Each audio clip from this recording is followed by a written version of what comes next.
दुनिया की सबसे बड़ी महाशक्ति अमेरिका ने भारत की तर्ज पर दुश्मनों को घुसकर मारना शुरू कर दिया है।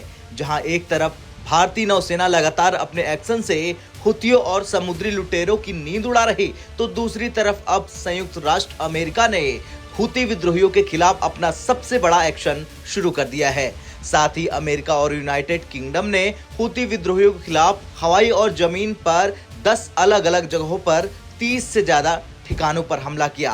इस हमले के बाद अमेरिका और ब्रिटेन ने Australia, Bahrain, Canada, Denmark, Netherland और न्यूजीलैंड के साथ एक संयुक्त बयान भी जारी किया। बयान में उन्होंने कहा कि हमारा मकसद लाल सागर में शांति बनाए रखना है, क्योंकि वहां से गुजरने वाले शिप को लगातार खतरों का सामना करना पड़ रहा। यूएस के रक्षा सचिव लॉयड ऑस्टिन ने यमन में हुती विद्रोहियों के ठिकाने पर हमले के बारे में जानकारी देते हुए कहा, अमेरिका और यूनाइटेड किंगडम की सेनाओं ने हुती के नियंत्रित क्षेत्रों में कई हमले किए। इन अतिरिक्त हमले करने में अमेरिका और ब्रिटेन को Australia, Bahrain, Canada, Denmark, Netherland और न्यूजीलैंड से भी समर्थन मिला है। संयुक्त राज्य अमेरिका और यूनाइटेड किंगडम की सेनाओं ने यमन में हुती विद्रोहियों के नियंत्रित 13 स्थानों पर 36 ठिकानों को निशाना बनाया।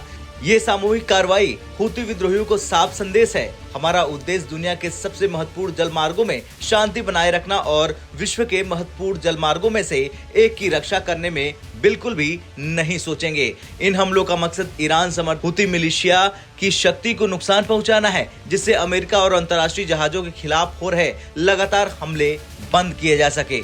वहीं दूसरी ओर अमेरिका ने इराक और सीरिया में ईरान के इस्लामिक रिवोल्यूशनरी गार्ड कॉर्प्स यानी IRGC और मिलिशिया के 85 से ज्यादा ठिकानों पर हमले किए थे, जिसमें करीब 40 आतंकियों की मौत की खबर सामने आ रही। अमेरिका ने जिस तरह से इराक और सीरिया में एयर स्ट्राइक की, वो सीधा जवाब था उन आतंकियों को जिन्होंने जॉर्डन के सैन्य बेस पर हमला करने की गलती की थी। एक के बाद एक 85 टारगेट पर अमेरिकी सेना ने बम बरसाए। इन एयर स्ट्राइक में अमेरिका ने सबसे ज्यादा भरोसा B-1 बॉम्बर पर जताया। लंबी दूरी वाला ये बॉम्बर आतंकियों के ठिकाने पर कहर बनकर टूटा, और ऐसे में आज हम इसी B-1 बॉम्बर की बात करेंगे कि ये कितना ताकतवर और इसकी खूबियां क्या हैं। B-1 लंबी दूरी वाला बॉम्बर है जो कहीं भी हमला करने में सक्षम है। B-1 बॉम्बर को शीत युद्ध के वक्त अमेरिकी एयरफोर्स में तैनात किया गया था। B-1 नीचे उड़कर रडार गाइडेड डिफेंस सिस्टम को भी चकमा दे सकता है। B-1A ने पहली बार 1974 में उड़ान भरी थी।